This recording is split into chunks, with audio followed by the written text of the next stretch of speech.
Alright, at this stage, everything is ready. Now go to Render and choose Render Animation. Blender will begin processing the animation frame by frame, saving each frame automatically to your output folder. Depending on your hardware, this could take several hours, sometimes even overnight. Throughout this tutorial, my goal was to maintain a good balance between quality and performance, and at this point, that balance is working well. If this is your first time rendering a full animation, the waiting can feel a little long. That's completely normal. Just let Blender do its work. Leave your system running, step away for a bit, grab a coffee, or work on something else while the frames render. One quick recommendation. Before the full render finishes, open the first few frames that Blender produces. Take a moment to confirm that everything looks consistent. Lighting, glaze highlights, exposure, compositing. Make sure everything behaves exactly as expected. Once the render completes, you should see roughly 120 TIFF images inside your output folder. And with that, the render stage is finished. Now we'll turn this image sequence into a final video using Blender's video editor. Go to File, New, and choose Video Editing. To import the rendered frames, press Shift-A, then select Image Sequence. Navigate to the folder where your rendered images are stored. Select all frames. You can simply press A to select everything, then add them as a strip. Now press spacebar to play the timeline. You'll see the animation start to play. By default, Blender plays back at 24 frames per second, which is a standard cinematic frame rate.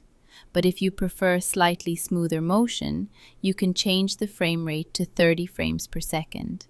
With that adjustment, the animation feels a bit smoother. Now notice something. The animation plays until frame 120, and then the screen turns black. We don't want that. Instead, we want the final hero frame to remain visible for a moment before the animation loops again. To do that, we simply extend the last frame. Select the final frame strip, then drag it toward the end of the timeline. Now play the sequence again.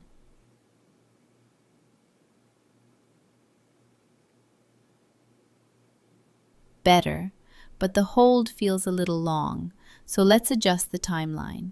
Set the end frame to 200. Play it one more time. Yes, now the timing feels much more balanced.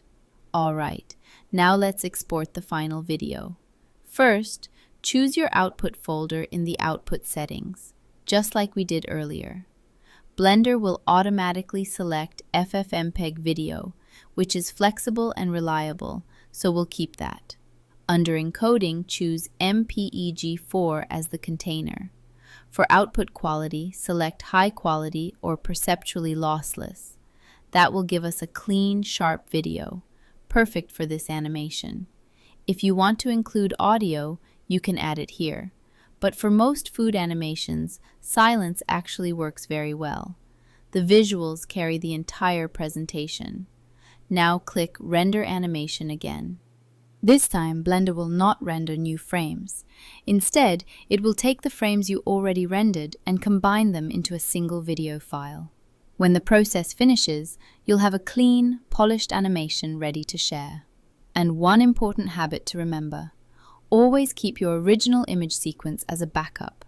Later, if you ever need a different video format, a different compression setting, or a different export resolution, you won't need to render the entire animation again.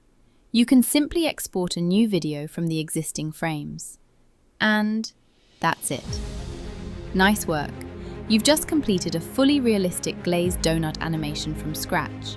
From modeling, to materials and shader behavior, to lighting, to animation, to rendering, to final video export. You've walked through the entire production workflow, and now the project is complete.